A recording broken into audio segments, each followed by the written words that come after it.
Hi, my name is Kevin Taylor. Is Professor Adei a crazy professor? This is the Friday editorial.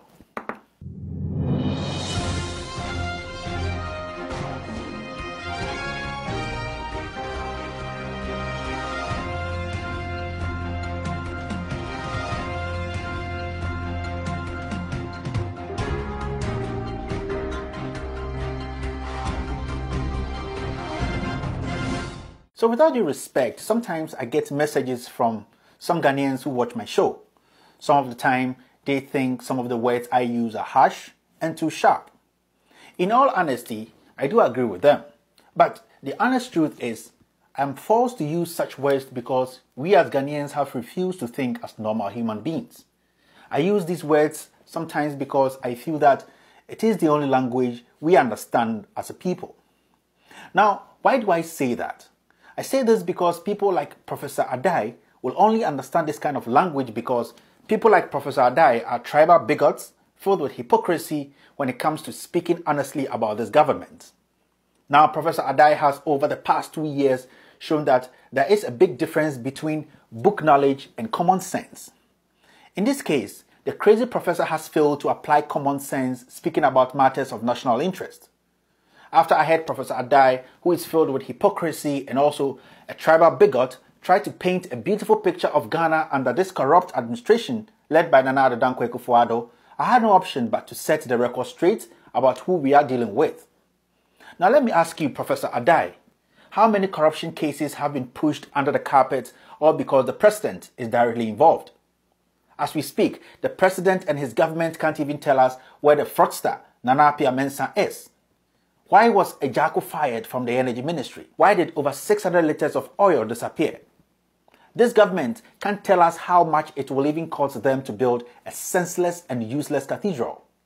To date, thieves like Pius is walking around as a deputy information minister after being involved in visa racketeering.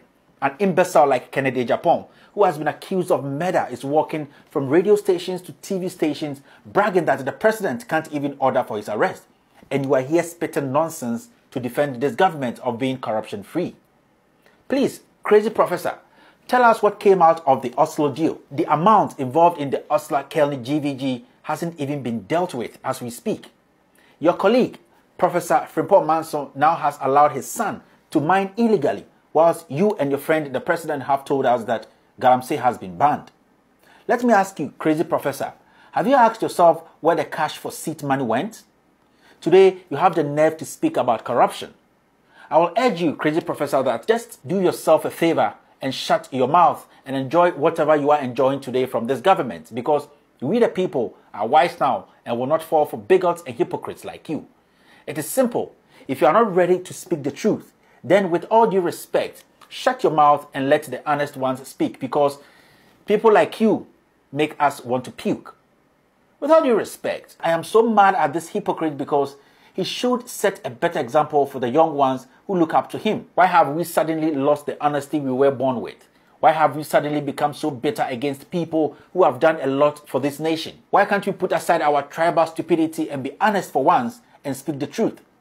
Suddenly, we have become blind to good deeds and advocate for lies and empty promises. My fellow Ghanaians, until we start to speak to the issues, and to crazy men like Professor Adei, who are using their positions to lie to us that things are better under this administration, whilst we know we are living in hell, we will never see the life we want to see for our children.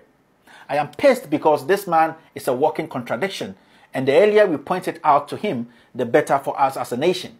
Wasn't this crazy professor the same person who said that infrastructure built by the past government was useless to the free SHS? Now what are we seeing? We are running a double-track system which does not make any sense, all because there isn't enough classroom to accommodate these children. Now we see kids learning on bare floors, under trees. Some eat under trees and sleep in open places exposed to danger of being raped. But a greedy bigot like Professor Adei wants us to believe he is the wisest, so whatever he says makes sense. This is absurd and stupid to me, and as a human being who has brains to think, I will never allow such a hypocrite walk away without responding to him.